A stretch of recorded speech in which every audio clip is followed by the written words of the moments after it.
할렐루야. 오늘도 새날을 주신 하나님을 찬양합니다.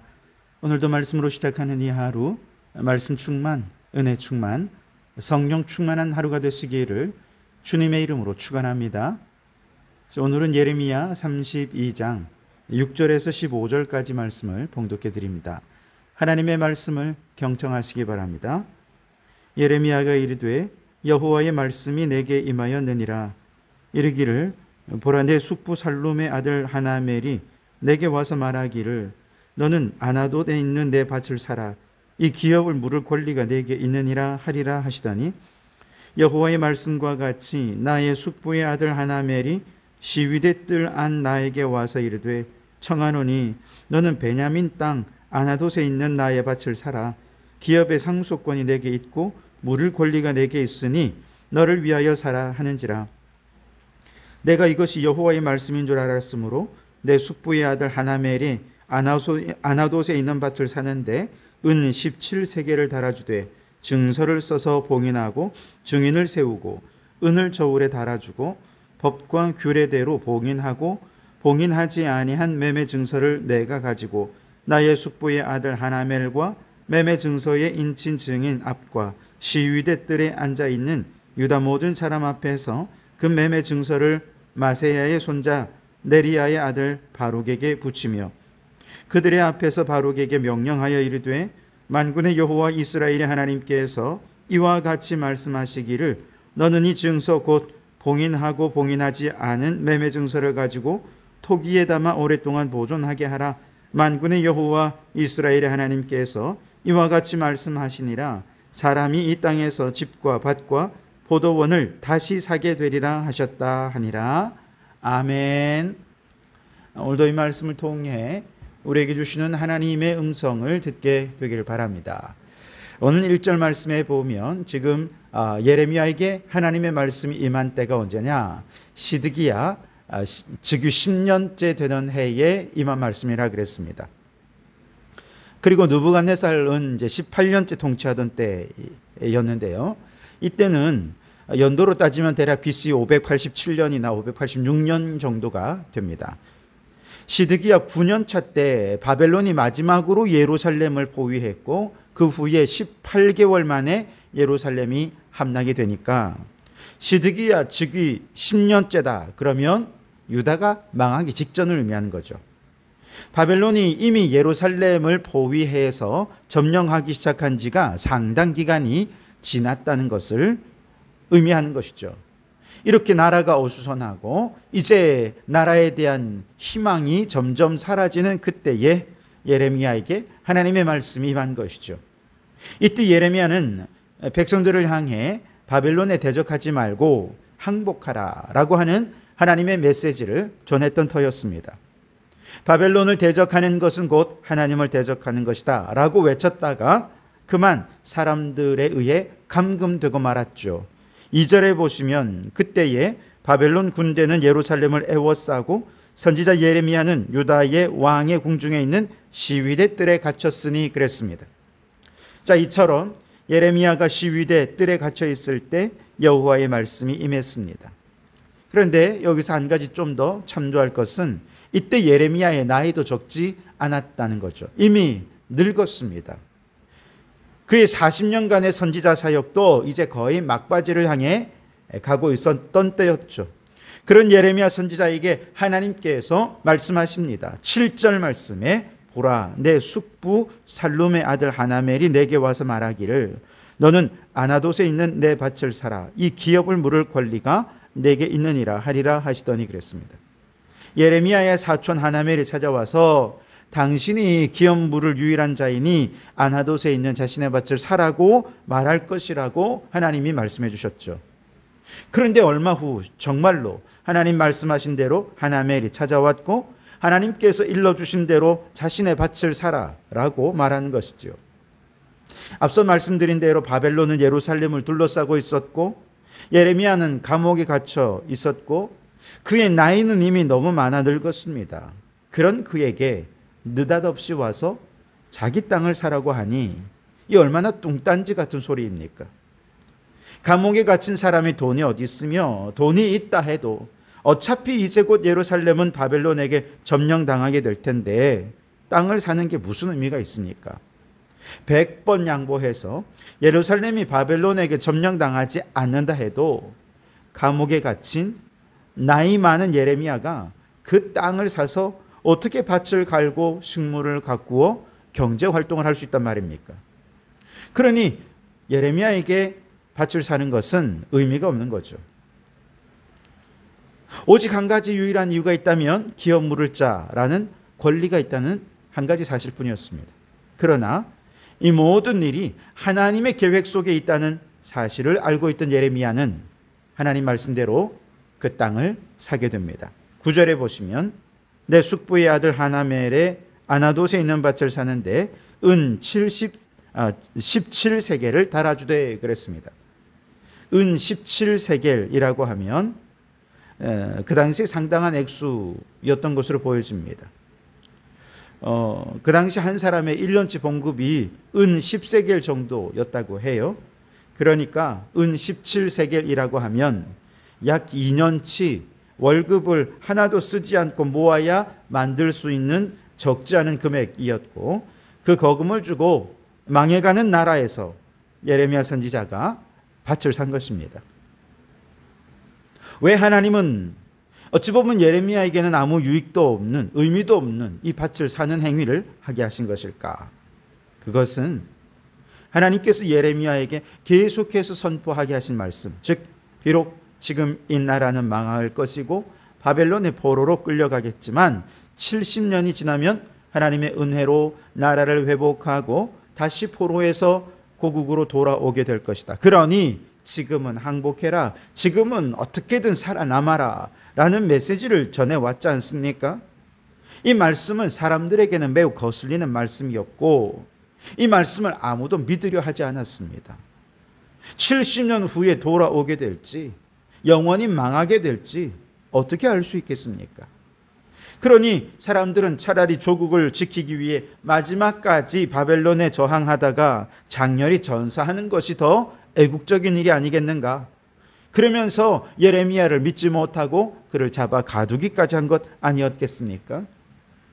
바로 이런 상황에서 하나님께서는 예레미야에게 그가 선포한 말이 그냥 말로만이 아니라 실제로 밭을 사는 구체적인 행동으로 반드시 다시 이 나라를 회복해서 돌아오게 될 것을 삶으로, 행동으로 증명하게 하신 것입니다.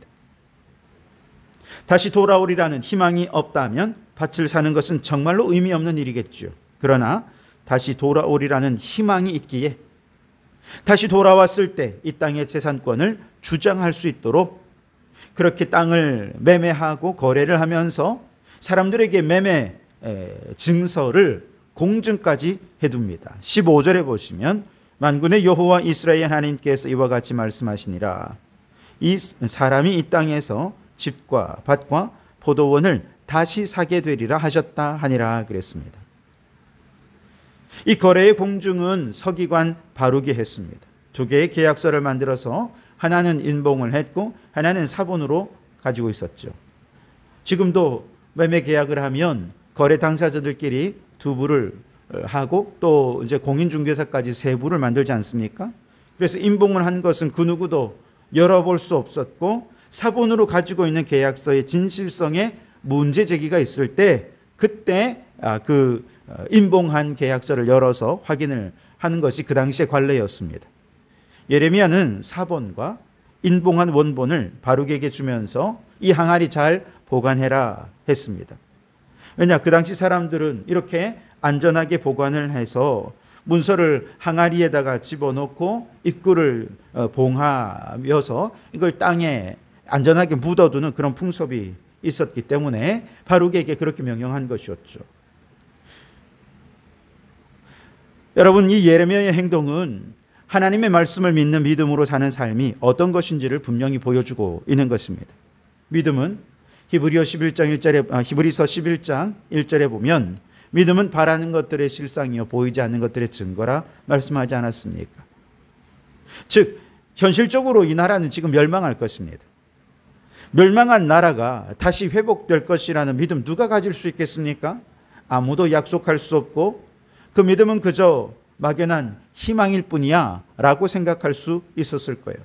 그런데 예레미야 선지자는 이것이 하나님의 약속이었기에 믿었기에 거금을 들여 밭을 산 것이었죠.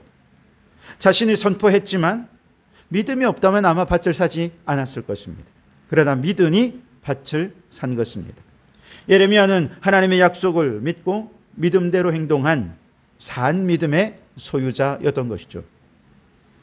성경에 나오는 우리 믿음의 조상들은 그들의 믿음을 행동으로, 삶으로 보여준 분들이었습니다.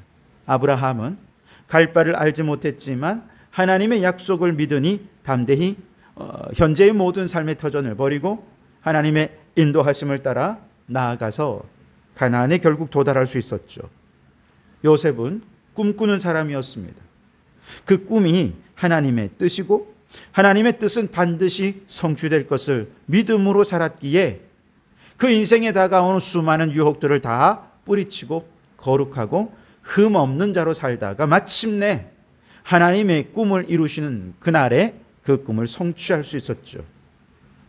갈렙은 모세 때에 이미 약속으로 받았던 그 산지를 향해 그날에 내게 주셨던 그 산지를 이제 내게 주소서 믿음으로 나아가 그 산지를 정복한 것입니다.